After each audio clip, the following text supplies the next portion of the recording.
Hi, I'm Andrew, welcome to my channel. So the old Mitsubishi is not starting too well and there's a couple of heater plugs down.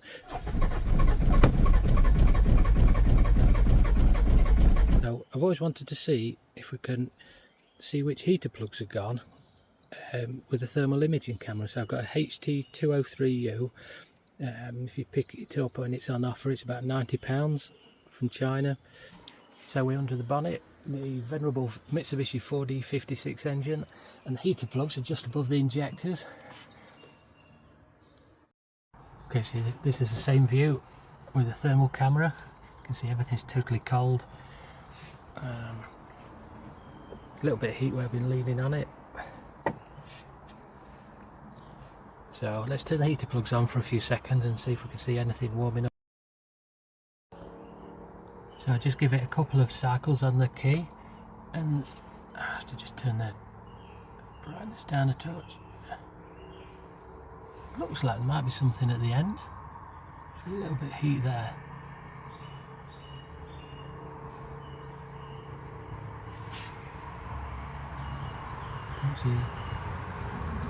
Definitely something at those two. I'll just give it a few more cycles. Right, so I've cycled the key about 5 times, so probably about a minute's worth of heater plugs. You can see definitely heat on them two, and then nothing at the front here. But what's surprising is it's not so much the heater plugs that are getting hot or that metal strip, it's actual cylinder head that's warming up. Just go around the side of the engine, see if we can get a better view. Look at that, the whole cylinder head's warming up. And that to the left is the fuel shut-off solenoid on the injection pump. I'm very surprised with just a few seconds, like a minute, can put enough heat into the cylinder head to pick it up on this camera. They are quite amazing. Right, so I ran it for literally about 5 seconds, but it started up and ran pretty much all straight away on all 4 cylinders, so we can't actually see on the exhaust manifold which cylinders was firing and which weren't.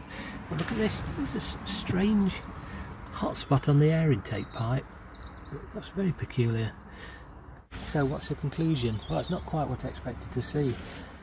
Of course, on a modern vehicle, your diagnostic tool will tell you instantly which heater plug's down, or you could just take that metal strip off across the top and just measure the power draw of each one. But it's quite interesting.